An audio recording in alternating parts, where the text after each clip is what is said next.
Washington ডিসিতে Capitol হিলে যুক্তরাষ্ট্রের 47তম president হিসেবে শপথ নিচ্ছেন ডোনাল্ড ট্রাম্প। আমরা সরাসরি চলে যাচ্ছি সেখানে। It is my honor and pleasure to introduce to you the 45th and the 47th President of the United States of America, Donald J. Trump.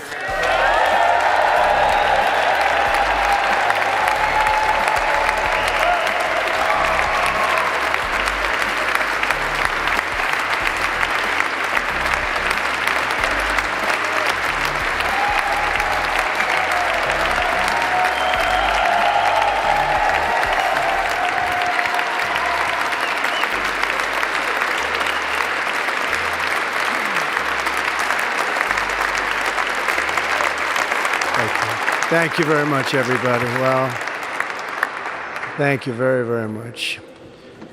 Vice President Vance, Speaker Johnson, Senator Thune, Chief Justice Roberts, Justices of the United States Supreme Court, President Clinton, President Bush, President Obama, President Biden, Vice President Harris, and my fellow citizens. The golden age of America begins right now.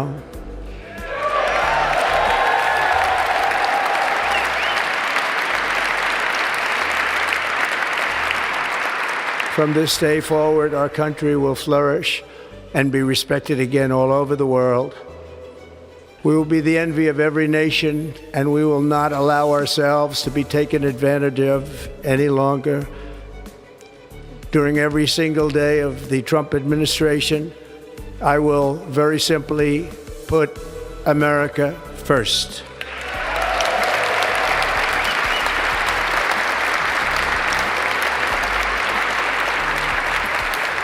Our sovereignty will be reclaimed.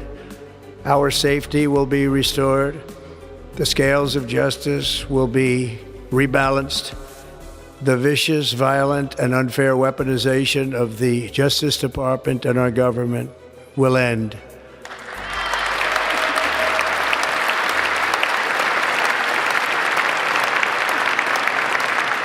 And our top priority will be to create a nation that is proud, prosperous, and free.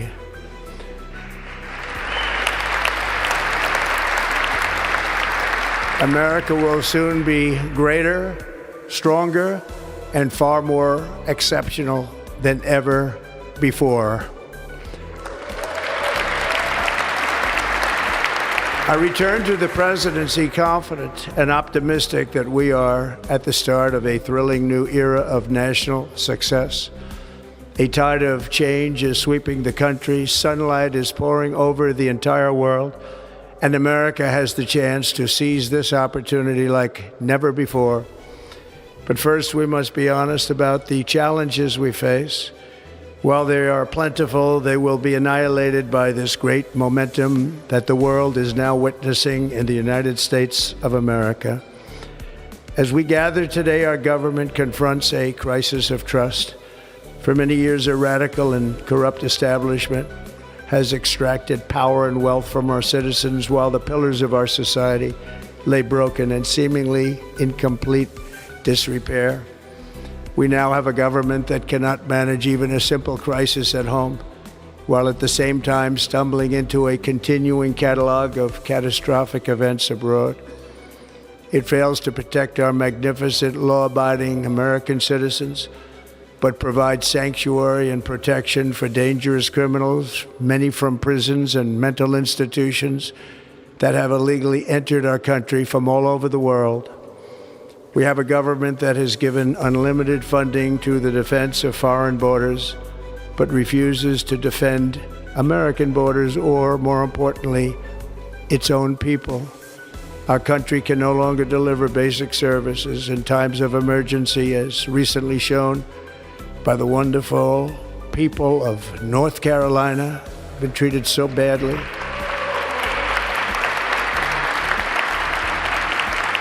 And other states who are still suffering from a hurricane that took place many months ago. or more recently, Los Angeles, where we're watching fires still tragically burn. From weeks ago, without even a token of defense, they're raging through the houses and communities, even affecting some of the wealthiest and most powerful individuals in our country, some of whom are sitting here right now. They don't have a home any longer. That's interesting. But we can't let this happen. Everyone is unable to do anything about it. That's going to change. We have a public health system that does not deliver in times of disaster, yet more money is spent on it than any country anywhere in the world. And we have an education system that teaches our children to be ashamed of themselves in many cases, to hate our country despite the love that we try so desperately to provide to them. All of this will change starting today, and it will change very quickly.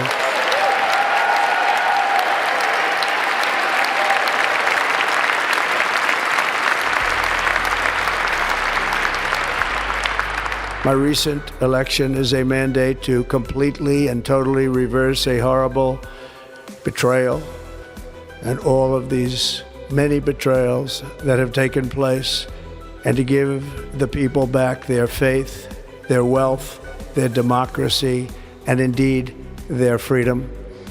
From this moment on, America's decline is over.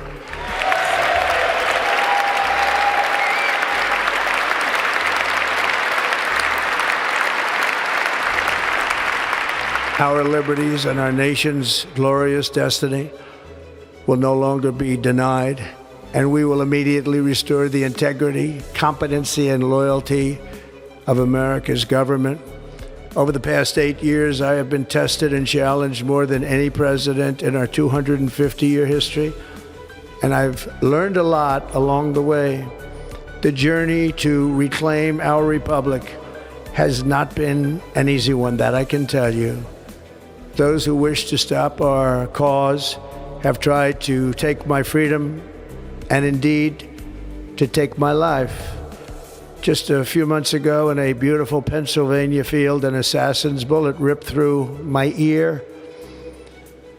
But I felt then, and believe even more so now, that my life was saved for a reason. I was saved by God to make America great again.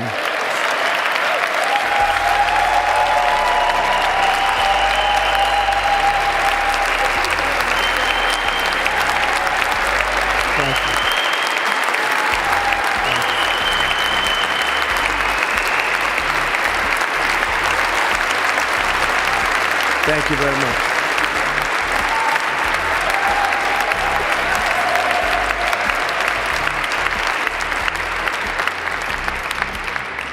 That is why each day under our administration of American patriots, we will be working to meet every crisis with dignity and power and strength. We will move with purpose and speed to bring back hope, prosperity, safety, and peace for citizens of every race, religion, color, and creed. For American citizens, January 20th, 2025 is Liberation Day.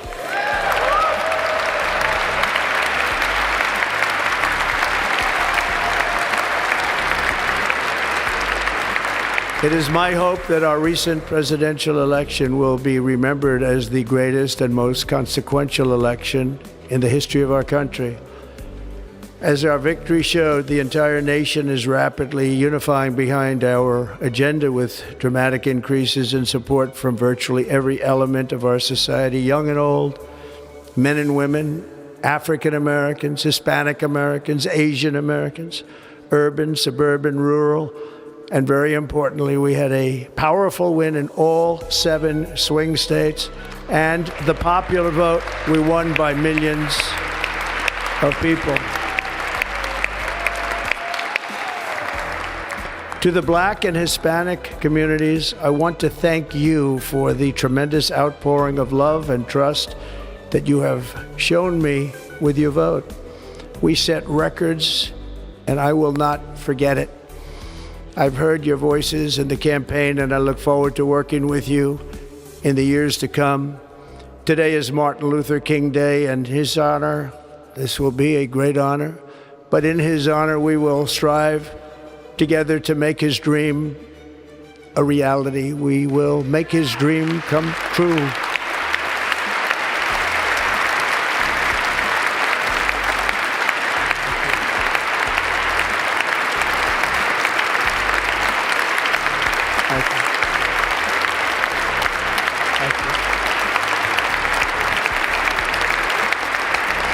National unity is now returning to America, and confidence and pride is soaring like never before. In everything we do, my administration will be inspired by a strong pursuit of excellence and unrelenting success. We will not forget our country, we will not forget our Constitution, and we will not forget our God. Can't do that.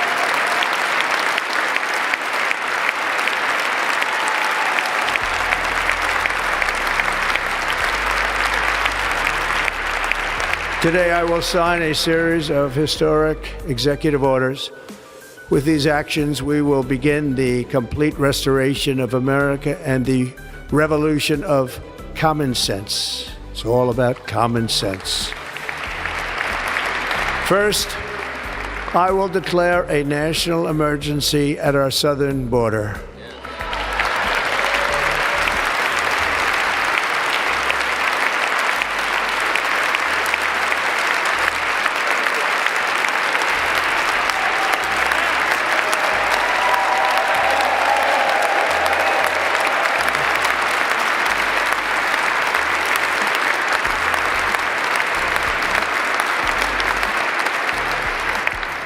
All illegal entry will immediately be halted, and we will begin the process of returning millions and millions of criminal aliens back to the places from which they came.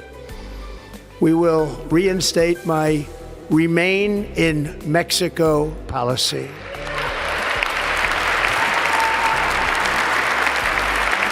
I will end the practice of catch and release. And I will send troops to the southern border to repel the disastrous invasion of our country.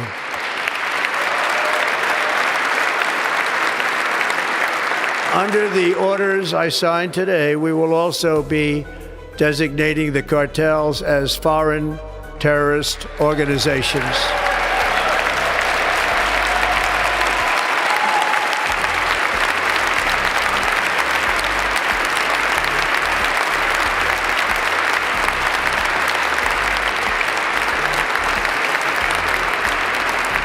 And by invoking the Alien Enemies Act of 1798, I will direct our government to use the full and immense power of federal and state law enforcement to eliminate the presence of all foreign gangs and criminal networks, bringing devastating crime to U.S. soil, including our cities and inner cities.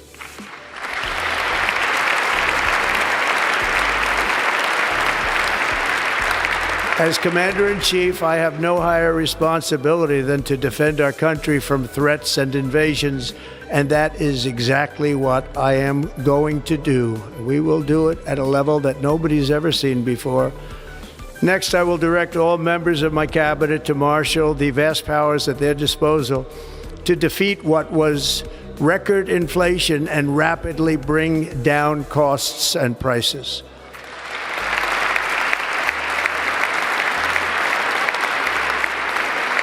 The inflation crisis was caused by massive overspending and escalating energy prices, and that is why today I will also declare a national energy emergency. We will drill, baby, drill.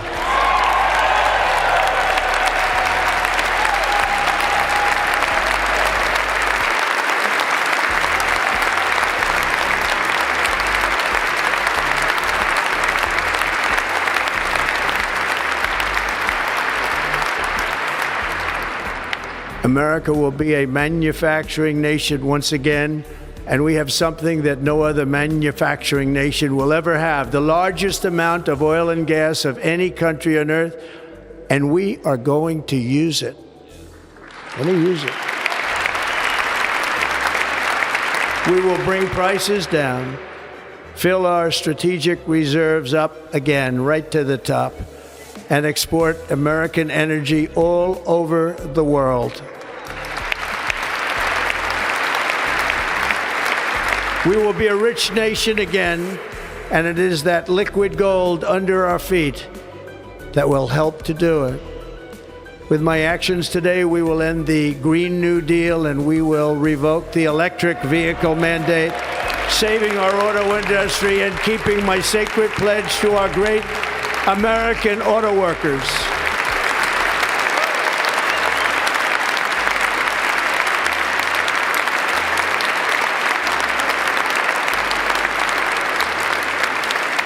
In other words, you'll be able to buy the car of your choice. We will build automobiles in America again at a rate that nobody could have dreamt possible just a few years ago. And thank you to the auto workers of our nation for your inspiring vote of confidence. We did tremendously with their vote. I will immediately begin the overhaul of our trade system to protect American workers and families. Instead of taxing our citizens to enrich other countries, we will tariff and tax foreign countries to enrich our citizens.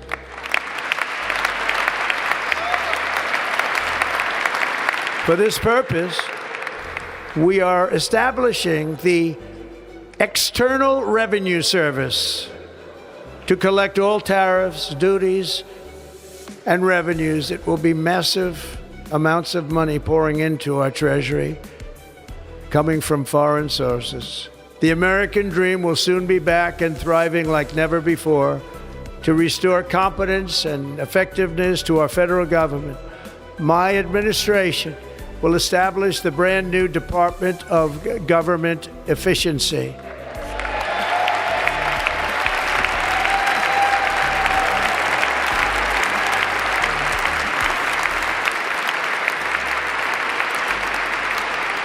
After years and years of illegal and unconstitutional federal efforts to restrict free expression, I will also sign an executive order to immediately stop all government censorship and bring back free speech to America.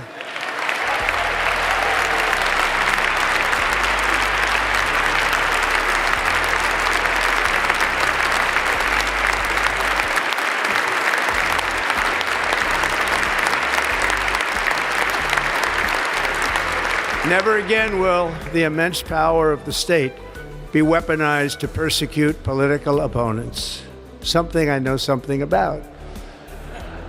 We will not allow that to happen. It will not happen again. Under my leadership, we will restore fair, equal, and impartial justice under the constitutional rule of law.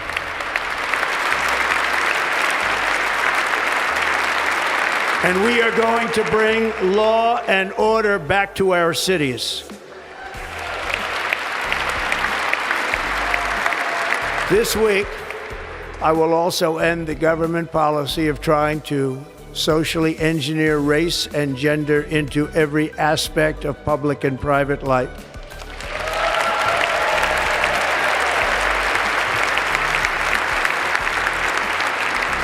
We will forge a society that is colorblind and merit-based.